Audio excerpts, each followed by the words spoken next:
It all started with one wrong touch, which fell into the wrong hands, accustomed to taking what they wanted. He entered her life without asking, and her perfect world collapsed in an instant. To gain freedom, she would have to disappear, even if the cost was everything, even herself. Before we begin, don't forget to subscribe to the channel and turn on the bell. Enjoy watching. Eliza stood at the stove, mechanically stirring the sauce that was to accompany the steak. An anniversary steak. A whole year. The words sounded in her head like a death sentence, not a celebration. The air in the kitchen was thick and heavy with the scent of garlic and rosemary, but instead of making her hungry, they made her feel slightly nauseous. All of this, the perfectly roasted meat, the expensive wine, the new black dress, felt like a tremendous, exhausting effort. An attempt to breathe life into something that had long since turned to dust. She caught herself acting out someone else's pre-written script. A trusted friend is preparing a romantic dinner to celebrate an anniversary. But inside, there was no thrill, no joyful anticipation. Only a lingering, familiar weariness. She mentally replayed the last few months like a boring movie. Their conversations were reduced to trivial exchanges. Got some milk. Meeting tomorrow until evening. What should I watch? They slept in the same bed, their backs to each other. His kisses became quick and habitual, without sparkle. His laughter no longer evoked a smile in return. Miles's world was small, cozy, and safe. But for Eliza, it became a velvet-walled cage. It was comfortable, but stuffy. She couldn't breathe. She'd long caught herself thinking, there has to be a sign, some kind of end, some kind of final straw. She couldn't just up and leave without a compelling, fiery excuse. Miles wasn't a bad man. He hadn't cheated on her, he hadn't drunk, he hadn't raised a hand against her. His only fault was that he was ordinary. But her soul, it turned out, craved storms. She secretly dreamed of an earthquake that would shatter this fragile, boring world to its foundations, so that she wouldn't be the only one left to clear the rubble. As she put on the dress, she looked at her reflection in the mirror. There it is, the perfect picture, she thought without any joy. The dress fit perfectly, accentuating every line. But it didn't make her happy. It was just a costume for the last act of a play she no longer wanted to perform in. As she lit the candles on the table, her hands didn't tremble with excitement. It was a ritual, devoid of any magic. She looked at the two glasses, the two place settings, and saw not romance, but a symbol of her loneliness together. They were together, but she had never felt so alone as in these moments of quiet, predictable anticipation. And then, as if in response to her silent cry, the universe threw her the first clue, the first hint of the coming storm. Miles was late, already 40 minutes late. No call, no text, and that wasn't anything out of the ordinary. But tonight, on this evening that by all accounts should have been special, it sounded like a deafening slam of a door. It wasn't a loud, dramatic sign, but a quiet, humiliating whisper. You don't matter. This doesn't matter. Something broke in her soul. Not anger, not fury. At least, that would have been a living feeling. It was complete, final surrender. Emptiness. And in this emptiness, a strange, almost irrational decision was born. I need to send him a photo, she thought with cold calm. Let him see what our anniversary has become. A beautiful but lifeless picture. My anticipation, which is already over. She stood up and moved away from the table, capturing everything in the frame. Her figure in that perfect dress, that perfect dinner, that perfect setting. She took several shots. The smile on her lips was beautiful, but utterly lifeless, a mask concealing an abyss. She chose the most flawless and most false shot. Her fingers habitually brought up a chat with Miles, and at that very moment, as if fate itself had decided to intervene and give her that long-awaited sign, the door slammed in the entryway. She flinched, her finger trembled, and slid down a millimeter, tapping not the chat with the heart, but a random, unfamiliar number at the very bottom of the list. She didn't even glance at the screen.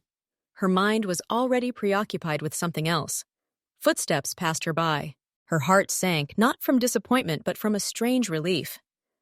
A few more minutes of reprieve before the inevitable conversation. She pressed send and put the phone down. A mistake had been made. The photograph, full of her longing, disappointment, and silent farewell, flew not to the one who had caused these feelings, but to nowhere. Or rather, not to nowhere.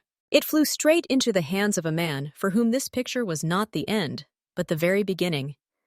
The beginning of everything. And as Eliza snuffed out the candles, looking at the cooling, uneaten dinner, she felt not sadness, but a strange, aching anticipation. As if the door to her cage hadn't simply opened, it had been ripped out by a powerful, invisible explosion from somewhere beyond. The sign she'd been awaiting for had arrived. Quiet, technological, in the form of an error message. And her life, dull and predictable, ended in that moment. She didn't know it yet, but her soul, hungry for change, had already begun to sing. Okay, let's be honest. The office was silent. The clicking of the keyboard, the hum of the servers, all of it remained behind the heavy door. A silence reigned here, a silence Kim Ji-hoon valued above all else. He sat at a massive dark wood desk, his posture upright, his movements economical and precise. He was reviewing a financial report. Numbers, sums, routes, names. This was his language, his territory. There was a phone lying nearby, not the business one, but a different one. A personal one. The number of people who had that number could be counted on the fingers of one hand. The phone vibrated, giving a short signal of a new message. Ji-hoon wasn't immediately distracted. He finished reading the line, made a note in the margin, and only then picked up the phone.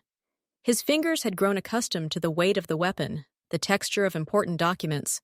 The phone was just a tool. He unlocked the screen, expecting to see a message from his mother or his trusted driver. Instead, there's a photograph. Unknown number. He looked at the picture. A girl, dark-skinned, in a black dress. She was standing at a set table. 2 candles, glasses, food. A standard setting for a romantic evening. But her face, her eyes, there was no joy in them, no anticipation. There was weariness, a deep, piercing weariness. A slight sadness at the corners of her lips. A gaze directed somewhere inward, not at the celebration. This was not a picture from a glossy magazine. This was the truth.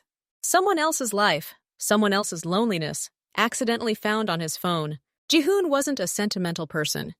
He didn't believe in fate or love at first sight.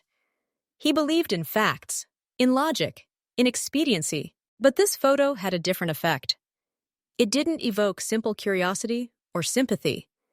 It provoked an immediate, visceral reaction, a clear, precise impulse in the brain. Find her. It was inexplicable. Illogical. Women in his life came and went. They were beautiful, smart, helpful, but they were part of the background. This girl in the photograph was different. Her image, her genuine weariness, momentarily pierced his armor. He saw something real in her, something that was missing from his own world, constructed according to the laws of force and calculation. He zoomed in. He wasn't examining her body, but the details of the background. The wallpaper, the furniture, the dishes on the table. It was all ordinary, cheap, a typical apartment in a residential area. He searched for any clue. The apartment number, the reflection in the glass, the name of the store on the packaging. Nothing, just her face. His finger pressed the call button. The connection was established almost instantly. Minho, Ji-hoon said. His voice was low and even, emotionless. I have the number. I need everything. The owner, the registered address, and the actual residential address.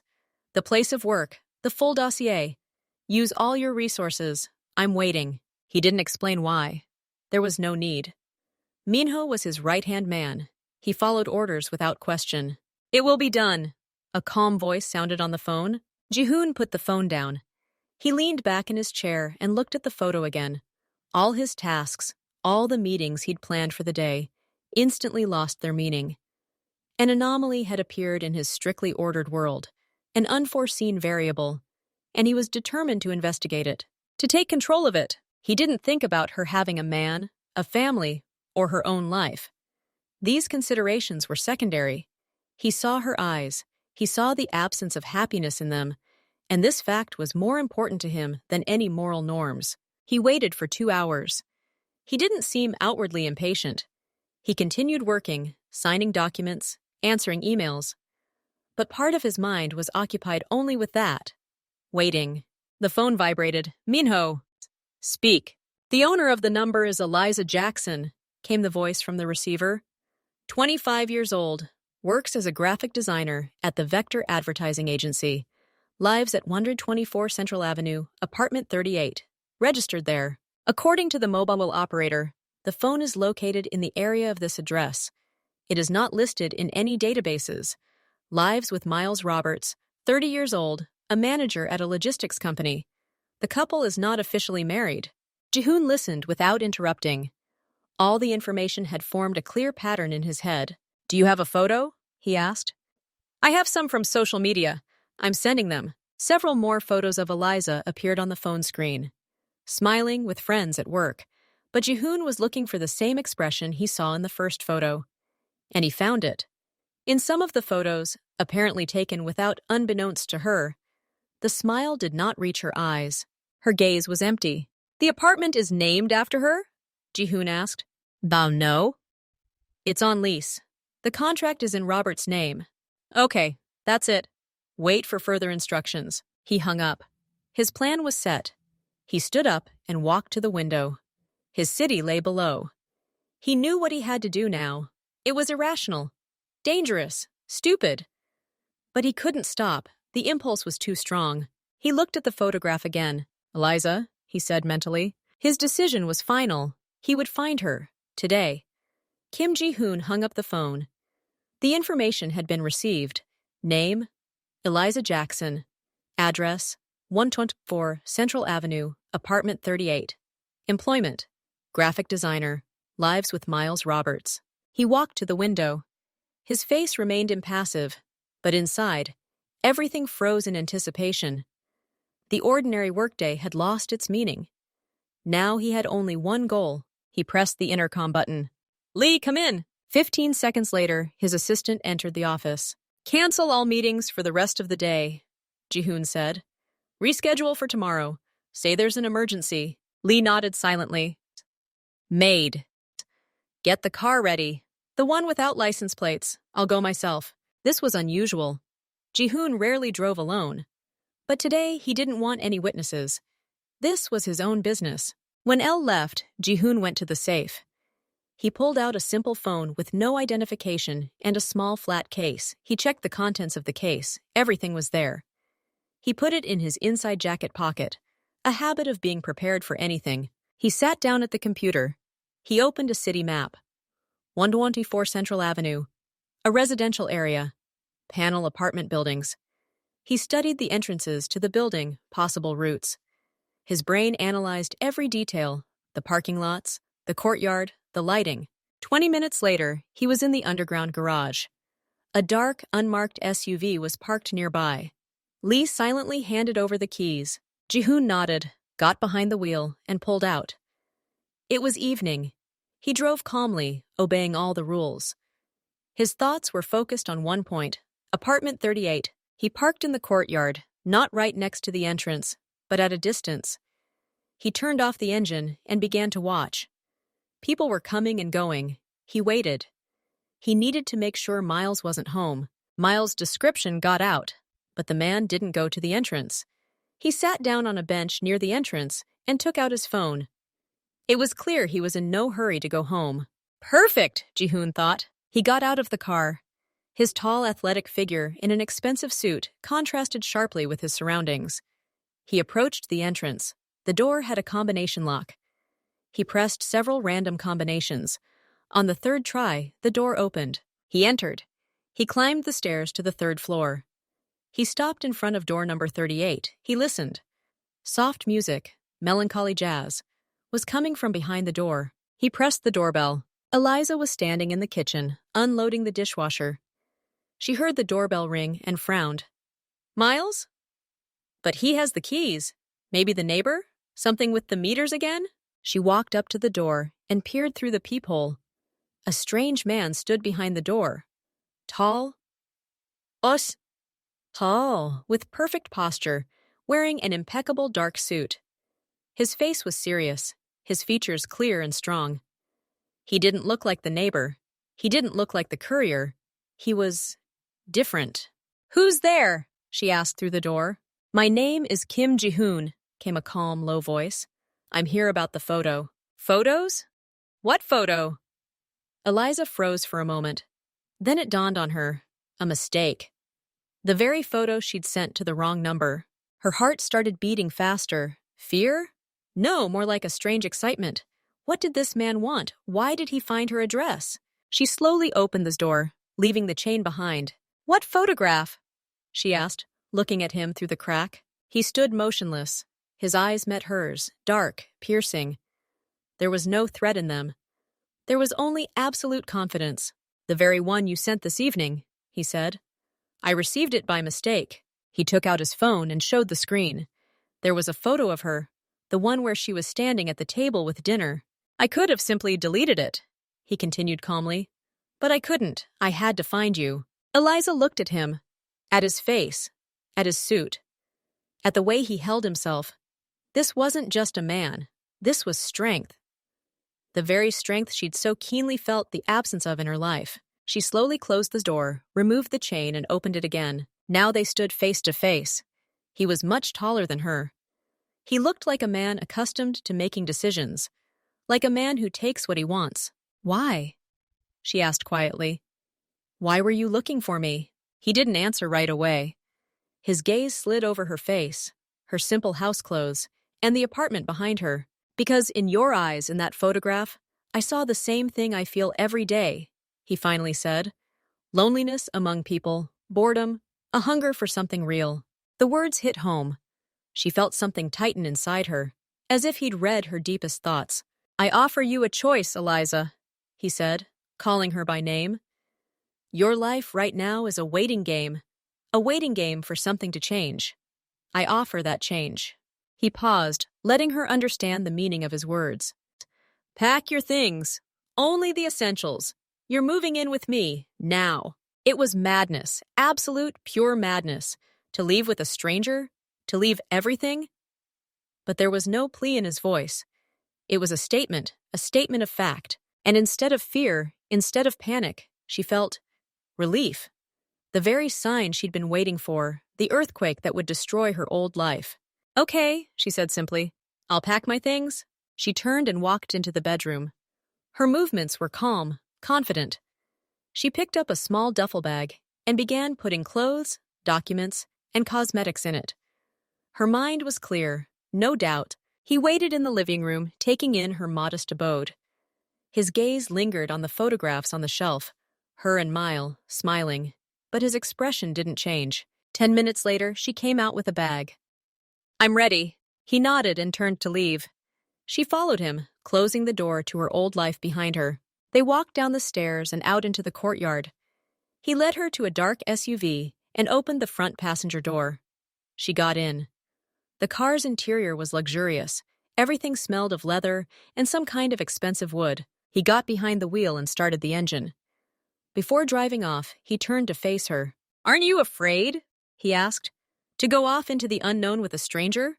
Eliza looked at him, at his strong hands on the wheel, at his profile. No, she answered honestly. I was afraid to stay there. That was much scarier. He nodded again, a hint of a smile tugging at the corners of his lips.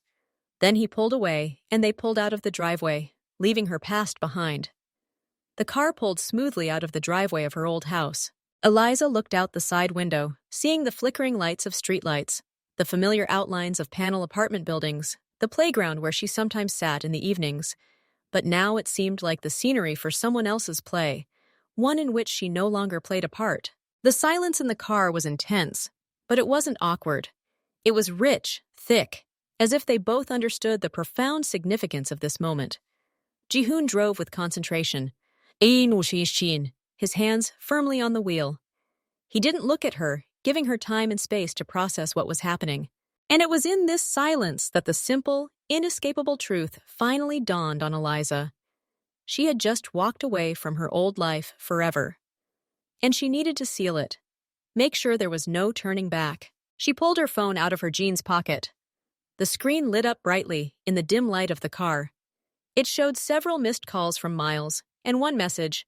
Hey, I'll be right there. Traffic's terrible. She opened a chat with him. His smiling photo was her avatar. Just an hour ago, this image had evoked a familiar, albeit faded, warmth. Now it was just a picture. Like a photograph of a stranger from the past, she began typing. Her fingers didn't tremble. Inside, there was only cold, crystalline clarity. Miles, I'm leaving. Don't look for me. Don't call. It's over. She paused, looking at what she had written. It was too cruel, too impersonal. He didn't deserve this. He was a good guy. He just wasn't the one for her. She took a deep breath and began writing again, this time in more detail, pouring out all the truth she had been storing up for months. Miles, what I'm about to say will sound cruel, but it's the truth. I'm leaving. Today. Now. Forever. I know it's a shock, and I'm sorry it all happened this way, without talking. But if we had talked, you would have tried to talk me out of it, and I might have agreed to stay. And I can't stay any longer. You're a wonderful person, kind, reliable, stable. But over this year, I've realized that my soul needs more than just stability and reliability. It needs storms. It needs madness. I felt cramped, Miles, cramped in our predictable life, where every day is like the last. I was dying of boredom and silence, and you didn't notice. And I couldn't find the words to explain it to you. Tonight, our anniversary, was the last straw. You were late without even warning. And I sat at that set table and realized it was the perfect metaphor for our relationship. A beautiful but empty picture, with nothing behind it. And fate, it seems, agreed with me. I sent you that photo to the wrong number. Another man received it, and he came. He found me. And when I saw him, I knew. Here it is. That very sign, that very earthquake I was waiting for. I can't explain it logically. This feeling. I'm leaving with him. I don't know what awaits me ahead. But I know that staying there, in that life, is scarier for me than leaving with a stranger into the unknown. Forgive me. Please. I don't want you to suffer. Find yourself a girl who will appreciate your calm love, who will want that very stability. That girl is not me. I'm deleting the number. Don't try to find me. I wish you all the best. Sincerely. Goodbye. Eliza. She reread the text. It was the truth. The whole truth, unvarnished. Bitter, uncomfortable, but true. She pressed send. Then she went into her phone settings, found his number, and pressed block caller. Then she deleted him from her contacts. She took out the SIM card, looked at it for a second, and then rolled down the window and tossed it out the open window. The tiny piece of plastic vanished into the darkness, just like her past life. She rolled down the window and leaned back in the leather seat, closing her eyes. She felt not guilt, but an incredible, all-consuming relief. As if a weight she'd been carrying for so long that she'd stopped noticing its weight had been lifted from her shoulders. Jihoon asked quietly. His voice expressed neither curiosity nor approval, simply a statement. Done, she replied, opening her eyes and looking at his profile, illuminated by the dashboard. I'm completely here now. Miles climbed the stairs to the third floor, struggling to carry a bouquet of flowers in one hand and a bottle of wine he'd bought to make up for his lateness in the other. He felt a little guilty, but he was sure the celebratory dinner would make up for it. I'll say I was delayed by an urgent report, he thought as he inserted his key into the lock. The door wasn't locked. Strange, flashed through his mind. Eliza is always so afraid, always locking herself in. A slight sense of surprise crossed his mind, but he brushed it aside. Eliza, I'm home. Sorry I'm late, he began, entering the hallway. His voice faded into silence. The apartment was immersed in semi-darkness, the only light on in the kitchen. The air was still. He walked into the living room and saw the table. It was set, 2 plates. On them lay steaks that looked shriveled and cold. The potatoes were covered with a wrinkled crust. 2 candles had burned down to the ground, and strands of hardened wax hung from the candlesticks. The whole scene was motionless and silent. She must have been very upset, he thought with annoyance. Perhaps she went to see a friend. He took out his phone to call her and apologize. The call went through, but didn't connect. The answering machine said, "The subscriber is temporarily unavailable." The battery must have died, he guessed, or there's no signal on the subway. He sent a message. Hey, I'm home. Where are you? Is everything okay? Sorry I'm late. He put the phone on the table and went into the bedroom to change.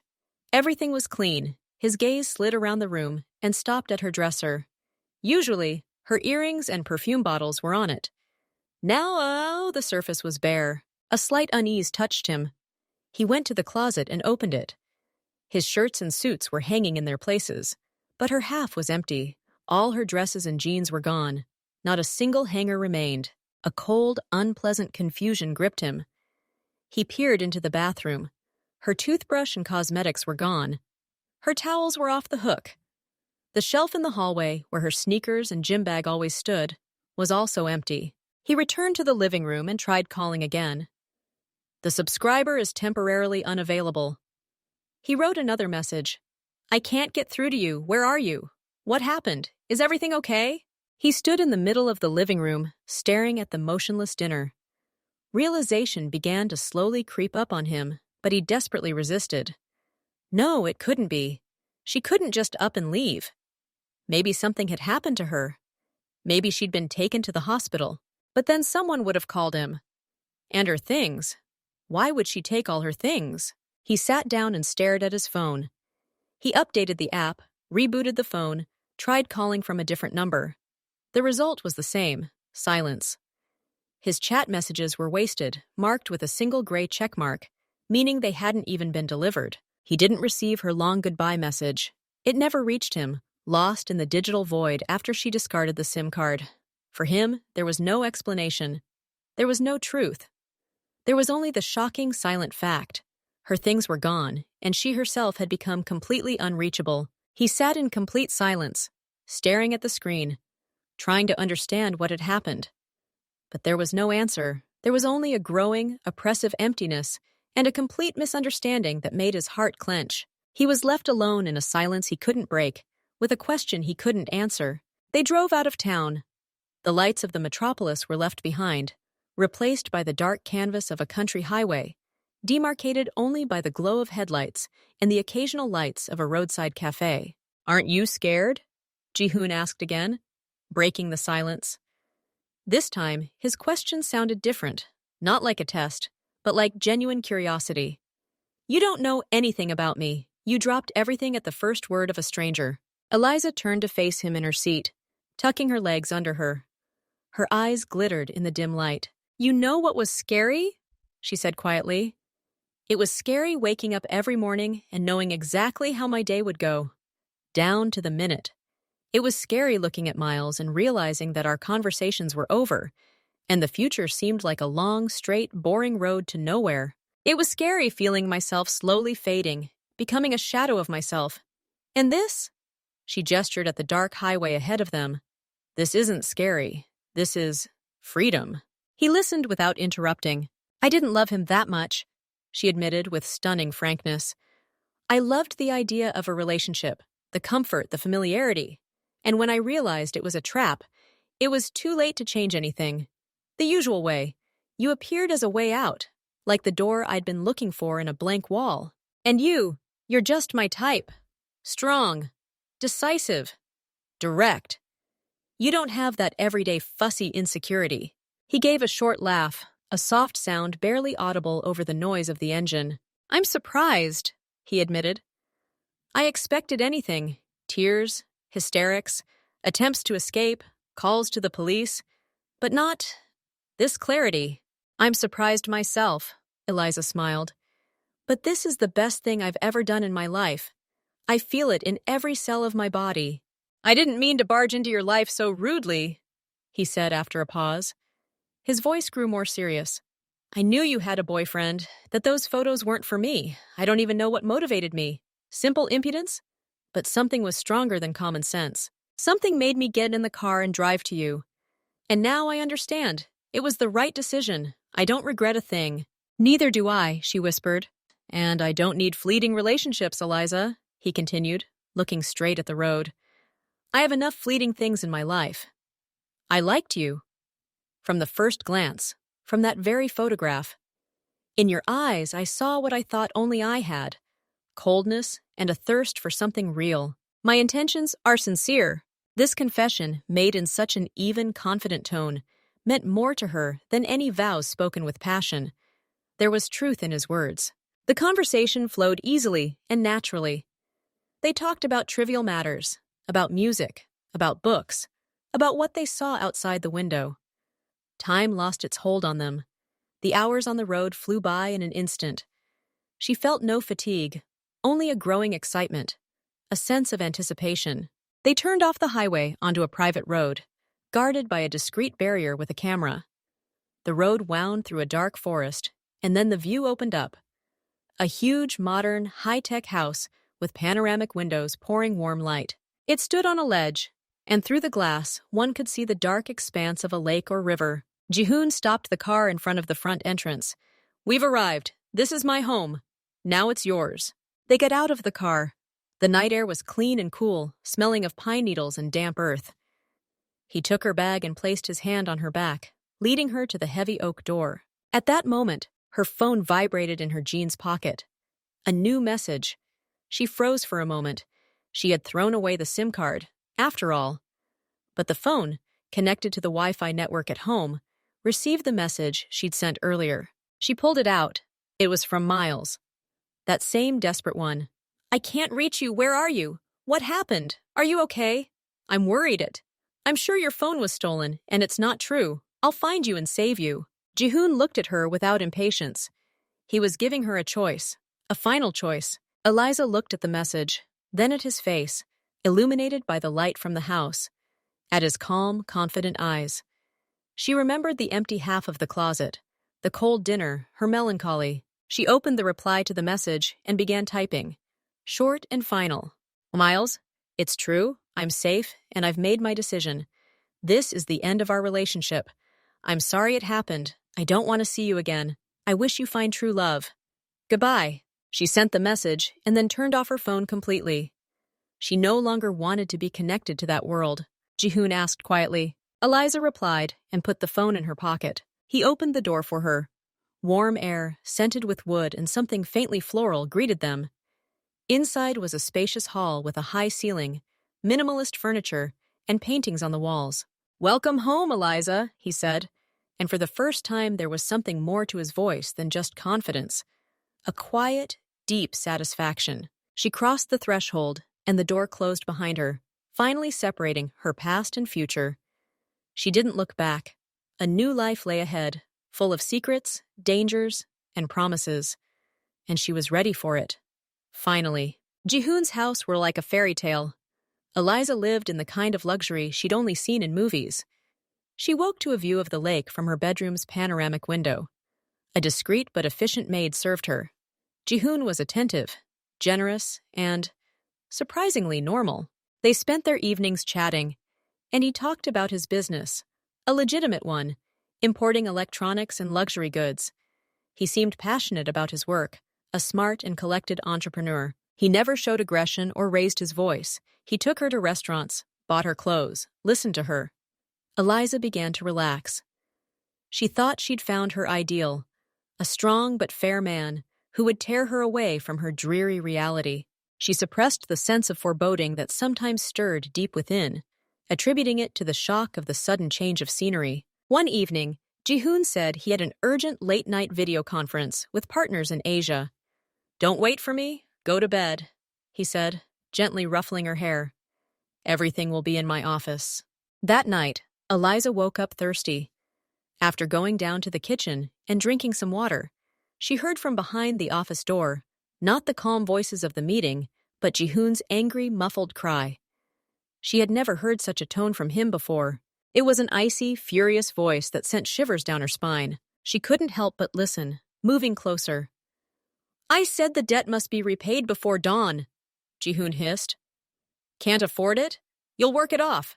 Hand over your share of the port warehouses. Yes, I heard you right. This isn't up for discussion. No, Lee won't come. The accountants will deal with you. And if they come, you won't care which warehouses we're talking about. Understood?" Eliza froze, pressed against the wall, her heart pounding. Accountants. It sounded so innocuous, but in the context of his voice, the word took on an ominous, deadly connotation. Jihoon stood there. His face was a mask of cold fury, but upon seeing her, it instantly changed. The anger melted, replaced by wary politeness. "Eliza, what's wrong? Are you feeling unwell?" I was thirsty, she whispered, feeling her hands trembling. He approached her, his gaze heavy and searching. He placed his hand on her forehead. You're shaking all over. You probably have a cold. Come on, I'll put you to bed. There was no longer the tenderness in his touch. It was commanding, controlling. He walked her to the bedroom and tucked her into bed like a child. But before leaving, he paused at the door. And Eliza, my office, and my conversations are best left alone, for your own peace of mind. Good night. The door closed. Eliza lay in the darkness, panic gripping her. Accountants! Until dawn. That voice. It wasn't the man she knew. It was someone else. Someone dangerous. The next morning, Ji-hoon was the same as always. Calm, attentive, smiling. He pretended nothing had happened, but the illusion was shattered. Eliza began to notice details she hadn't noticed before. His two assistants were always present in the house. Lee and another, a silent man with a blank stare. They didn't look like office workers. Their movements were too precise, their posture too upright. They were Ji-hoon's shadow, his silent, invisible weapon. One day, while scrolling through the news on her tablet, she came across a short article about a well-known nightclub chain owner, Jang Min-sok, voluntarily transferring all his assets to Ji-hoon's holding company and leaving the country for health reasons. The article presented it as a successful business deal, but Eliza remembered that night. Jang Min-sok's name flashed through that angry monologue. She decided on a desperate step. While Ji-hoon was out of town, she approached his office again. The door, oddly enough, was unlocked. Apparently, he was so confident in his authority that he didn't expect disobedience. She walked inside. The office was immaculately clean. No papers, nothing extra. She approached the computer. It was password protected. Desperate, she began carefully opening the desk drawers. In one of them, under a folder with legal documents, she found a simple smartphone. An old model. Nothing special. Intuition told her to turn it on. The phone asked for a PIN. Desperately, she entered several random combinations, and on the fourth try, her birthday, the phone unlocked. Her heart sank. It was both flattering and terrifying. There was nothing on her phone except a messenger app with a single chat. The contact was labeled Accounting. With bated breath, she opened it. The last message was sent this morning. Brief summary. The matter with Min-seok is closed. Assets have been transferred. No traces. The message above reads, find all information on Eliza Jackson, school, university, ex-girlfriends, medical records, credit history, everything. And the very first message in the chat history, sent that very night she mistakenly sent the photo, was from Ji-hoon. I found something special. Maybe it's the weakness I never had. I have to be careful, but I can't let it slip away. Eliza recoiled from the phone as if it were a hot iron. All this time, he hadn't simply fallen in love. He had seen her as a weakness, an object. He had been conducting total surveillance on her from the very first day. He knew everything about her. Her breakup with Miles hadn't been a surprise to him. It had been the intended outcome, brought about by his arrival in her life as a savior. She was not the woman he loved. She was his greatest risk and his most valuable trophy. At that moment, the door to the office quietly opened. Ji-hoon stood in the doorway. His face was impassive, but that same dangerous spark she'd seen that night burned in his eyes. His gaze moved from her to the phone in her hand. I warned you, Eliza, he said quietly. Some doors are best left unopened. Now she was trapped. Not in a boring cage, but in a real, golden, and deadly one. And her master had just removed his mask. Ji-hoon entered the office and closed the door. The lock clicked. He didn't look angry. He looked businesslike. The same look he had when he studied the reports. He walked up to the bar and poured himself some water. He didn't offer her any. You broke the rule, he said calmly. I told you not to interfere in my business. You did. Eliza stood leaning against the table. Her insides were frozen solid. She remained silent. The situation has changed now, he continued. You know too much. Too much for a guest. Too much for the woman you love. Now you have two paths. He put down the glass and looked at her. First, you're becoming part of my operation. Not an ornament, Not a weakness, a tool. You're smart, resourceful. I've seen it. You'll work for me. You'll get a cut. But there will be no freedom. Never. Second, you try to resist or escape.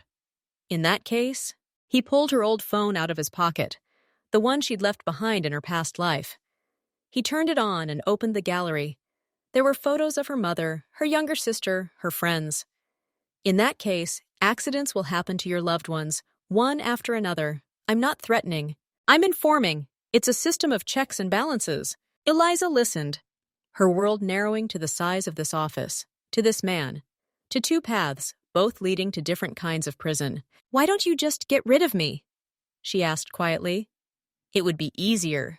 Because dead people are expenses and unnecessary problems, he answered without hesitation. And the living, if they are properly motivated, are an asset. You proved you can be an asset. Tonight, you didn't panic. You acted. That's valuable. He came close to her. He didn't touch her, but his presence was a physical pressure. The choice is yours. But it's not a choice you can put off. The answer is now. Eliza looked at the phone in his hand, at the picture of her and her sister laughing. She was 17. She had promised then to always protect her. She looked up at Jihoon. The icy calm within her was replaced by a cold, merciless clarity.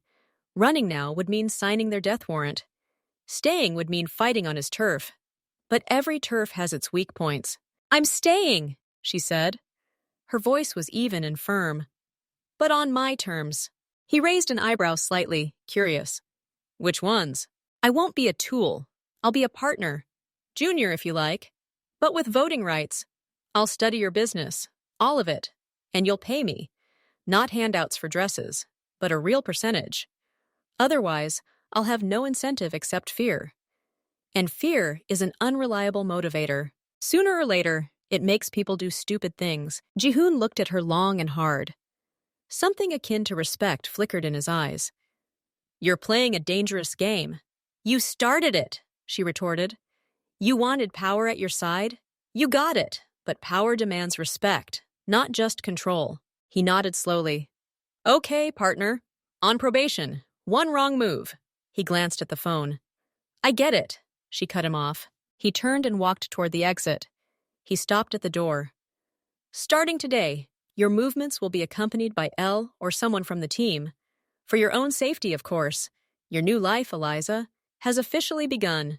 Congratulations! He left. Eliza was left alone. She exhaled slowly. A shiver finally ran down her spine.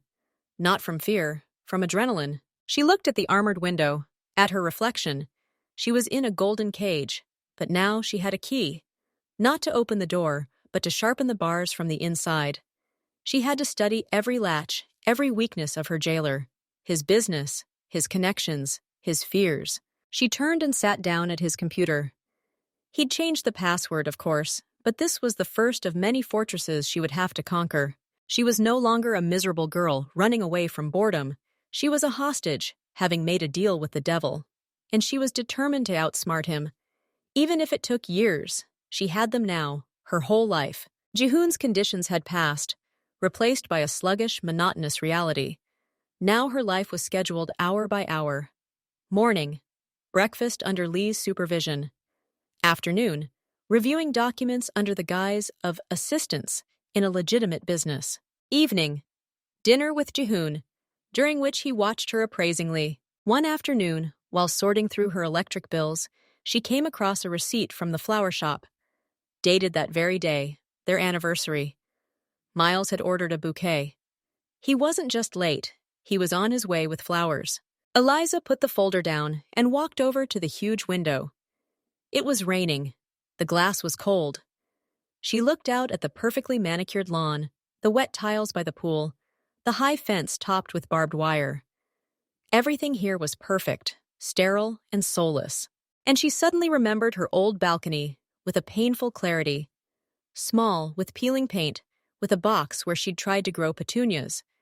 She remembered how she and Miles would sit there on summer evenings, drinking cheap wine and laughing at silly things. Was she bored? Yes, but it was a boredom filled with warmth and safety. Now her life was the complete opposite of boredom. Every day was a challenge. Every glance from Jihoon was a test.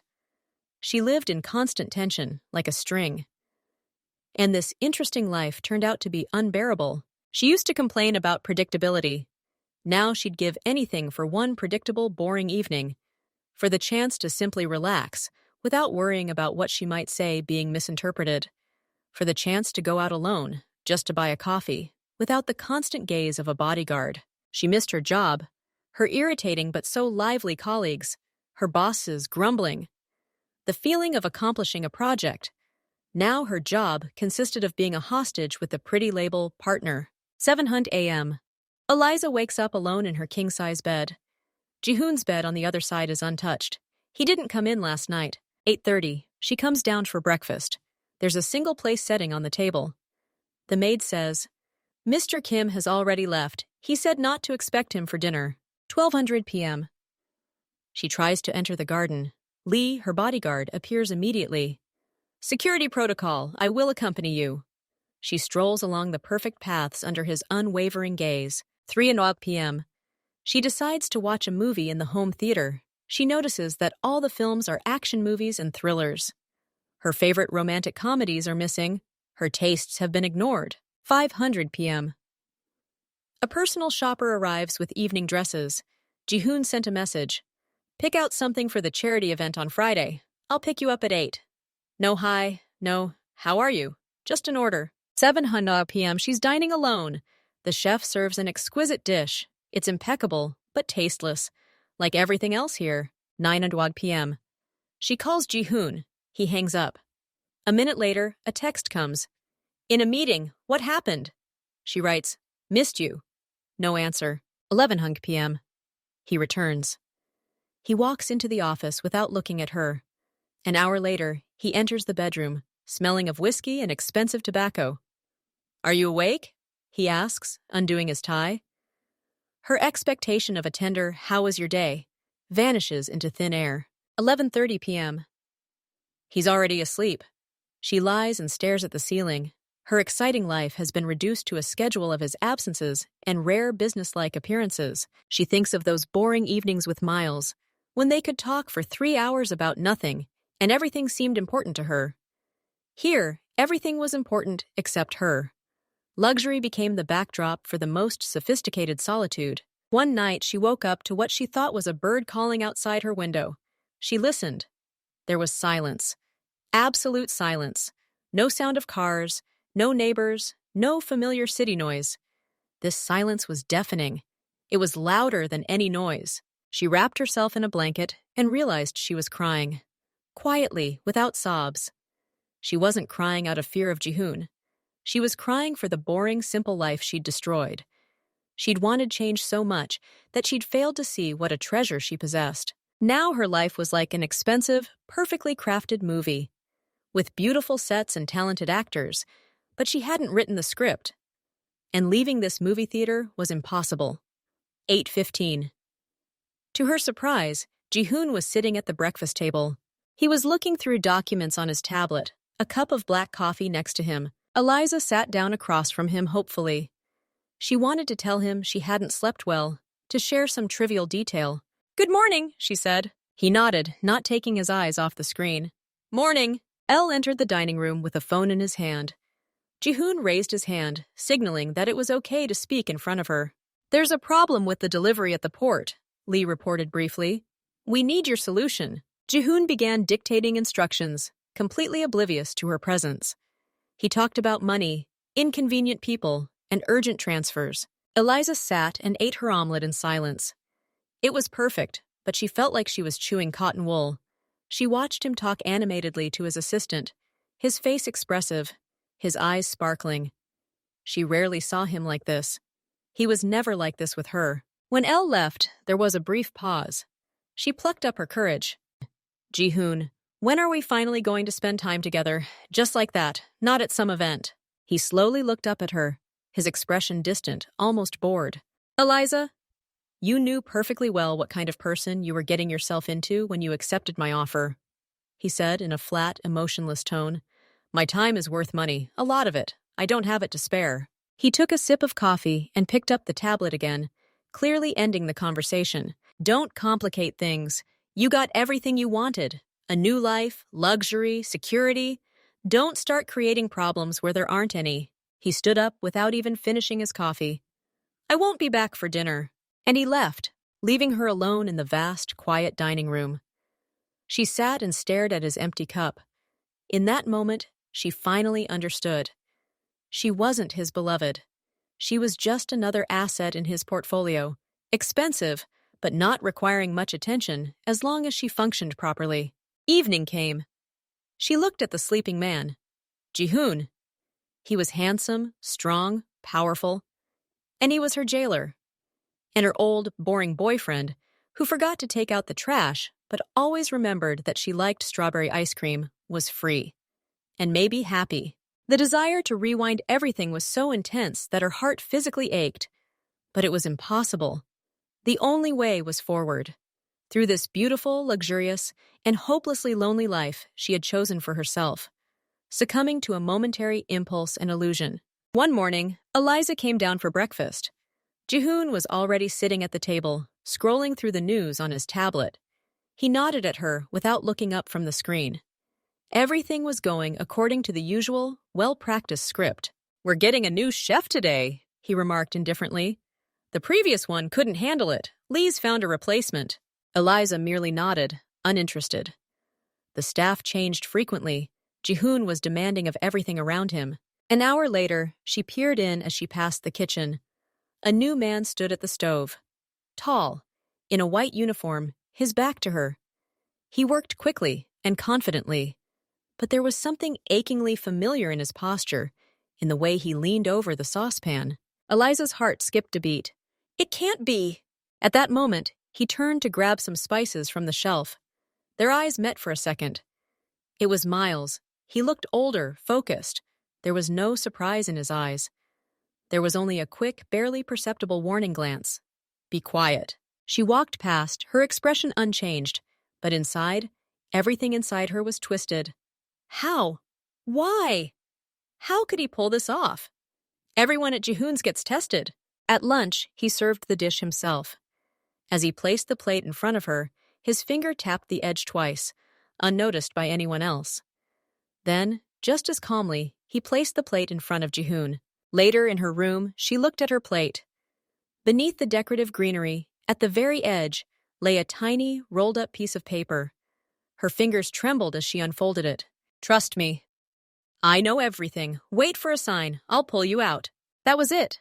No name, no signature. But she knew who it was. Miles. Her boring, predictable Miles, who, it turned out, had managed to bypass the security system of one of the most dangerous men in the city and get a job in his kitchen to save her. For the first time in weeks, a genuine, unforced smile appeared on her lips. It wasn't just joy, it was shock. For so many years, she'd considered him ordinary, incapable of adventure. And yet he'd gone to such lengths for her, risking everything. That evening, while he was cleaning the kitchen, she found an excuse to stop by for water. Lee, as always, was nearby. The dish was wonderful, she told him evenly, looking away. Especially the sauce. It had that very unexpected twist. Miles continued washing the dishes without raising his head. "Thank you, ma'am. The secret is in timing. Add an ingredient too early and everything will be ruined. Too late, and the dish cannot be saved. You need patience." Their eyes met again for a split second. He wasn't talking about the sauce. He was giving her instructions. "Wait. Be patient." "I understand," Eliza said quietly. "I'll be waiting for your next culinary experiment." She left the kitchen, feeling a long-forgotten feeling surge within her, hope. Now she had an accomplice. Not some abstract chance, but a living person who knew her and apparently loved her far more than she thought. Jihoon, lost in his thoughts, suspected nothing. To him, the new chef was just another faceless servant who cooked well. His system had failed in the most unexpected place. He couldn't imagine that his worthless ex-boyfriend was capable of such ingenuity and courage. Eliza now looked at Miles differently. He wasn't boring, he was reliable. And this reliability, it turned out, was far more valuable than all the thrills that had brought her to this gilded cage. Now she had a goal, to wait for his sign. And this time, not to make a mistake. Ji-hoon was having problems. A large shipment of electronics from Vietnam was detained at the port.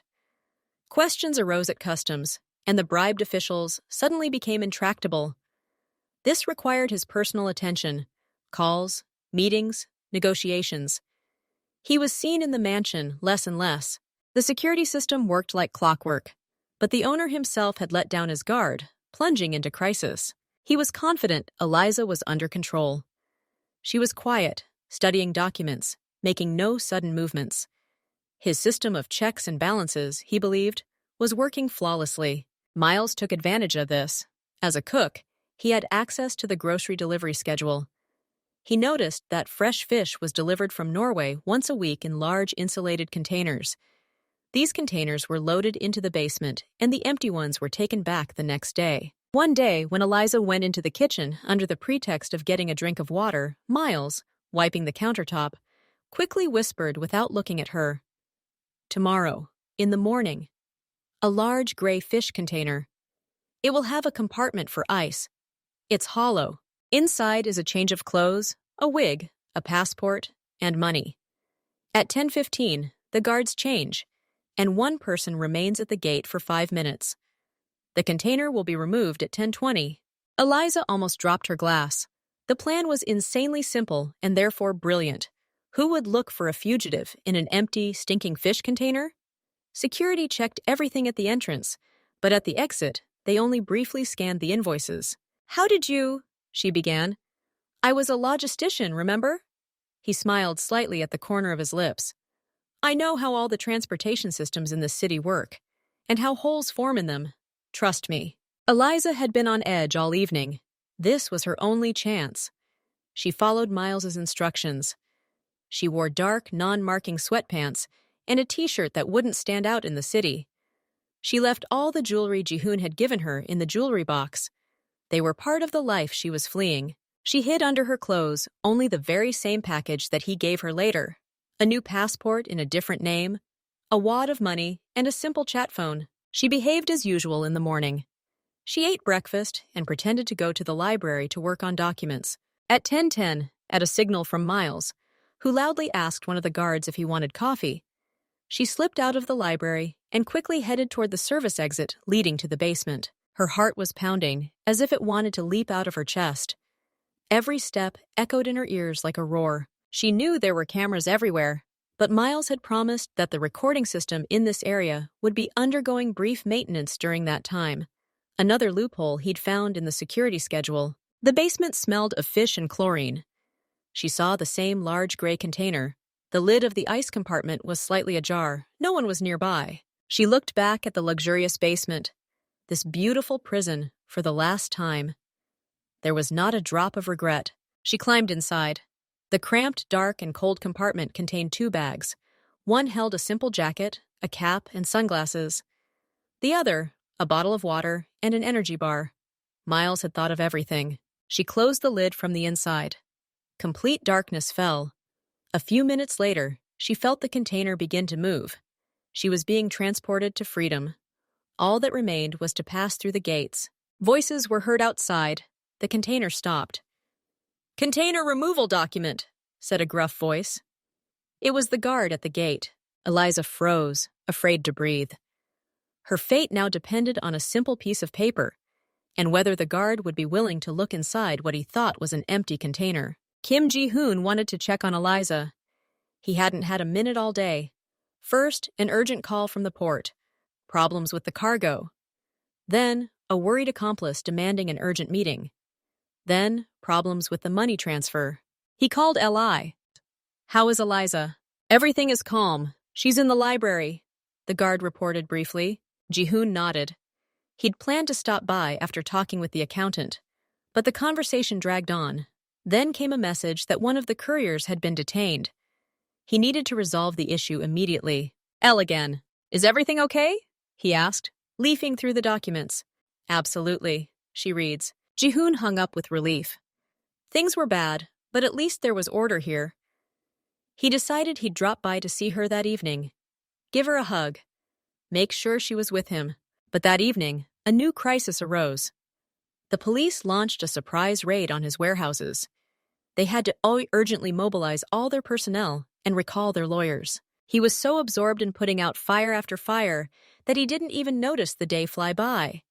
He was interrupted every 5 minutes. Finally, late at night, things calmed down a bit.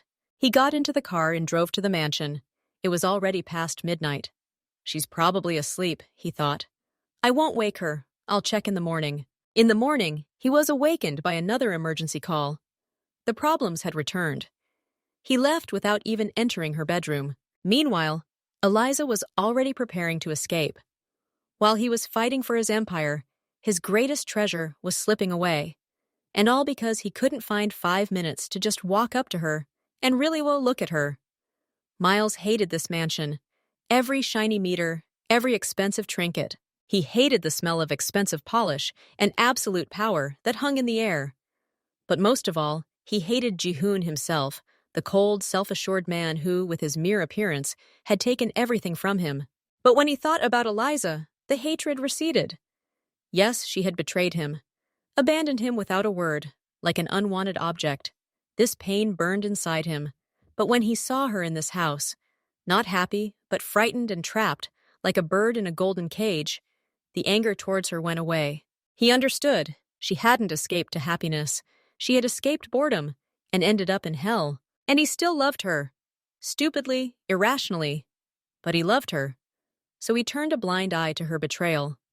His goal now was one: to get her out of here. Miles used his logistics background to identify weaknesses in Ji-hoon's system. He noticed that security was slacking off during the morning shift at 10:15, and that empty containers were less thoroughly inspected. His plan was simple and daring. Hide Eliza in a container for empty containers. He arranged for the driver to be bribed, disguised as a prank, and prepared false documents. The container rumbled down the road. Eliza held her breath, listening to every sound outside. Then the car stopped. Voices, the muffled words of the driver, and the guard at the exit. Her heart was ready to jump out of her chest. Then, the screeching of the barrier, and the car moved off again, picking up speed. They were outside the gate. Half an hour later, the container opened. Blinding daylight hit her eyes. Miles stood against the sky. He silently extended his hand, helping her out. They were in an abandoned parking lot on the outskirts of town. A nondescript old car was parked nearby. Quickly! Dee! E was all Ananya said. They climbed into the car in silence and drove off. Miles chose country roads over highways. He knew the first few hours were the most crucial. They changed cars twice, using pre-prepared keys left in designated locations. By evening, they were already hundreds of kilometers from the city of Ji-hoon. They rented a room in a cheap motel by the sea. They barely spoke the first night. They simply slept holding hands, as if afraid it was a dream. The next morning, Eliza finally exhaled. She looked out the window of her new, modest room at the sea. No luxury, no security, just freedom. How did you manage all this? She asked quietly. Miles shrugged. I was a good logistician, and I loved you. That was enough. He didn't ask her about Ji-hoon. He didn't reproach her. He understood that she had already punished herself. They sold a few pieces of jewelry that Eliza, on Miles's advice, had nevertheless taken with her as startup capital. With the money, they bought a small apartment in a quiet seaside town. Miles got a job at a local logistics company. Eliza, using her design skills, began taking orders online. Their life began anew. It was simple, sometimes difficult, but completely theirs. They chose furniture together at the flea market, cooked dinner together in the tiny kitchen, and laughed at their failures together. One day, months later, Eliza saw a short report on the news.